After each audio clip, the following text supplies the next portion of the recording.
എമ്പുരാൻ ചിത്രത്തിൻ്റെ ടീസർ എന്ന് വന്നിട്ടുണ്ടായിരുന്നു. അപ്പോൾ ടീസർ കണ്ടതിന് ശേഷം അതിൽ നിന്ന് എനിക്ക് മനസ്സിലാക്കാണ്ട് അല്ലെങ്കിൽ ഞാൻ ശ്രദ്ധിച്ച കുറച്ച് കാര്യങ്ങളാണ് ഇന്നത്തെ വീഡിയോയിലൂടെ ഷെയർ ചെയ്യുന്നത്. അപ്പോൾ ടീസർ തുടങ്ങുമ്പോൾ കാണിക്കുന്നത് നോർത്തേൺ ഇറാഖിലെ ഗോസ്റ്റ് ടൗൺ എന്ന് പറയുന്ന ഒരു ടൗൺ ആണ്. അപ്പോൾ അവിടേക്ക് കുറേ വണ്ടികളൊക്കെ വരുന്നതായിട്ട് ടീസറിൻ്റെ പല ഭാഗത്തായിട്ട് നമുക്ക് കാണാനായിട്ട് കഴിയും. ഈ കാറിൽ വരെ വരുന്നത് നമുക്ക് വ്യക്തമായിട്ട് CIA ഒരു സീൻ കാണിക്കുന്നതിനകത്ത് കാണിക്കുന്നു. അവർ പറയുന്നുണ്ട്, അതായത് കബൂക്ക കാർട്ടലും ഖുറേഷി അബ്രഹാമിൻ്റെ നെക്സസുമാണ് ഇവിടെ മീറ്റ് ചെയ്യുന്നത്. ഇവർ മീറ്റ് ചെയ്യുന്നതാണോ അല്ലെങ്കിൽ ഫൈറ്റ് ആണോ എന്താണെന്ന് നമുക്ക് അവിടെ വ്യക്തമായിട്ട് മനസ്സിലാവുന്നത്. എന്തായാലും അവരാണ് അവിടെ മീറ്റ് ചെയ്യുന്നത് എന്ന് വ്യക്തമായിട്ട് നമുക്ക് ഈ സീനുകളിൽ കാണാൻ സാധിക്കുന്നതാണ്.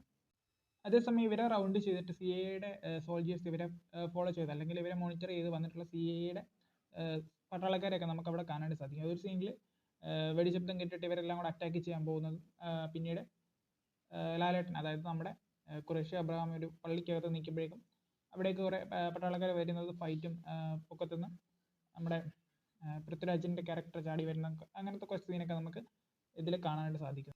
പിന്നെ ഈ ടീച്ചറിൽ നമുക്ക് കാണാൻ കഴിയുന്ന ഒരു ഇൻസിഡൻറ്റ് എന്ന് വെച്ച് കഴിഞ്ഞാൽ ഒരു കമ്മ്യൂണിറ്റി, അതായത് ഒരു കമ്മ്യൂണിറ്റി, അവർ കുറേ ആൾക്കാർ ഒരുമിച്ച് താമസിച്ചു.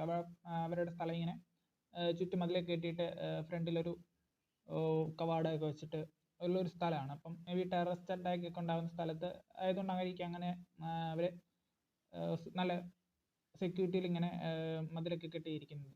അവിടേക്ക് കുറച്ച് സീനുകളിൽ നമുക്ക് കാണാം. അവിടെ ഒരു രാത്രിയിൽ ഒരു JCBയും കുറേ ജീപ്പും ഒക്കെ ആൾക്കാരൊക്കെ വന്നിട്ട് അവിടെ കവാടത്തിന് മുമ്പിൽ വന്ന് നിൽക്കുന്നത്. അടുത്ത സീനിൽ നമുക്ക് ആ കവാടം പൊളിച്ചുകൊണ്ട് ഒരാൾ അകത്തോട്ട് കയറി വരുന്നതും കാണാം. അത് കഴിഞ്ഞിട്ടുള്ള പല ഭാഗത്തായിട്ട് കാണുന്ന കുറേ സീനുകളിൽ ഈ സ്ഥലം കത്തി അമരുന്നതായിട്ട്, അതായത് ഒരു കുതിരനെ കത്തിക്കുന്നതും അവിടെ ഒരു ട്രാക്ടർ കത്തുന്നതും അങ്ങനെ കുറേ സീനൊക്കെ കാണാം. അപ്പം എനിക്ക് അതിൽ നിന്ന് മനസ്സിലായത് ഇങ്ങനെ ഒരു കമ്മ്യൂണിറ്റി ഉണ്ട്. അവിടേക്ക് may be villain arrow attack ചെയ്ത് വരുന്നു, അവിടെ ആളുകളെല്ലാം കൊല്ലുന്നു, അവിടുത്തെ സ്ഥലം നശിപ്പിക്കുന്നു. അതിമ്പോഴേക്കും ഒരു സീനിൽ ഒരാൾ ഒരു കൊച്ചിനെ കൈ പിടിച്ചുകൊണ്ട് ഈ കത്തിക്കൊണ്ടിരിക്കുന്ന ഇവരുടെ ഈ സ്ഥലം നോക്കി നിൽക്കുന്നതായിട്ട് സീനിൽ കാണാം. അതുപോലെ തന്നെ നമ്മുടെ സ്റ്റീഫൻ അല്ലെങ്കിൽ ഖുറേഷി അബ്രഹാമെ ആണെന്ന് തോന്നുന്നു, അയാൾ ഖുറേഷിയുടെ കയ്യിൽ ഒരു കുട്ടി കൈ പിടിച്ചുകൊണ്ട് നിൽക്കുന്നതും നമുക്കൊരു സീനിൽ കാണാൻ സാധിക്കുന്നതാണ്. ആ ഒരു സീനിൽ നമുക്ക് ബാക്കിൽ കുറച്ച് ആളുകളെ ഒരു 2-3 പേര് നിൽക്കുന്നതായിട്ട് കാണാം. അവരുടെ വസ്ത്രധാരണം, അതായത് അവർ ഇട്ടേക്കുന്ന ഡ്രസ്സും പിന്നെ ഒരു സ്ഥലം കത്തി എന്ന് പറഞ്ഞല്ലോ, ആ സ്ഥലത്ത് കാണുന്ന ആളുകളുടെ ഒരു ഡ്രസ്സിങ് രീതിയൊക്കെ ഒരേപോലെയാണ്. സോ ഇത് രണ്ടും കണക്റ്റഡ് ആയിട്ടുള്ള സീനായിട്ടാണ് എനിക്ക് തോന്നുന്നത്. ചിലപ്പോൾ ഈ കുട്ടിയായിരിക്കും നമ്മുടെ പൃഥ്വിയുടെ കഥാപാത്രമായിട്ടുള്ള സെയ്ദ് ബായ് എന്ന് പറയുന്നത്. എൻ്റെ ഒരു വൈൽഡ് ഗസ് ആണ്, എനിക്ക് ചുമ്മാ തോന്നിയപ്പോൾ ഞാൻ പറഞ്ഞേ ഉള്ളൂ.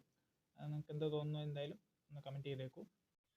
പിന്നീട് കുറേ ഉള്ളതൊക്കെ വളരെ റാൻഡം ആയിട്ടുള്ള അല്ലെങ്കിൽ കണക്ഷനുകൾ തമ്മിൽ വലിയ കണക്ഷനൊന്നും ഇല്ലാത്ത സീനുകളാണ് കാണുന്നത്. അതിൽ ഒന്നിൽ നമുക്ക് മറ്റേ PKRൻ്റെ ഒരു പ്രതിമയിൽ കുറേ കാക്കയൊക്കെ തൂറി കുറേ സാമൂഹിക വിരുദ്ധരായിട്ടുള്ള ആളുകളായിരിക്കാം കുറേ ബീർ ബോട്ടിലൊക്കെ കൊണ്ടുപോയി പൊട്ടിച്ച് വെച്ച് അല്ലെങ്കിൽ അവരോട് മദ്യപിക്കുന്നതൊക്കെ കാണാം. അപ്പം സ്റ്റീഫൻ ഇവിടുന്ന് പോയിട്ട് അതിന് ശേഷമായിട്ടുള്ള കാര്യങ്ങളൊക്കെയാണ് ഈ സീനിൽ കാണിക്കുന്നത്. കാരണം ആ സീനൊക്കെ ആകുമ്പോഴേക്കും പ്രതിമയിൽ കുറേ ഇതൊക്കെ വന്നത് നല്ല കാലപ്പഴക്കത്തിൻ്റെ ഇതായിരിക്കും കാണിക്കുന്നത്.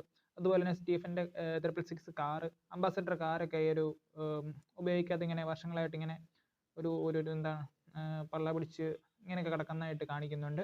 അത് കഴിഞ്ഞിട്ട് മറ്റൊരു സീനിൽ ഈ കാറിൻ്റെ മൂടി, അതായത് ആ മൂടിയിട്ടേക്കുന്ന കവർ മാറ്റുന്നതായിട്ട് നമുക്കൊരു സീനിൽ കാണാനായിട്ട് സാധിക്കുന്നുണ്ട്. മേ ബി സ്റ്റീഫൻ അവിടുന്ന്, അതായത് റഷ്യയിലും ഇറാനിലൊക്കെ പോയിട്ട് തിരിച്ച് നാട്ടിലോട്ട് വരുന്നൊരു സീനായിരിക്കും ഇത്. അപ്പോൾ ആ മൂടിക്കിടന്ന കാറിൻ്റെ കവർ വലിച്ചു വരുന്നതും ഒക്കെ നമുക്ക് ഒരു സീനിൽ കാണാൻ സാധിക്കും.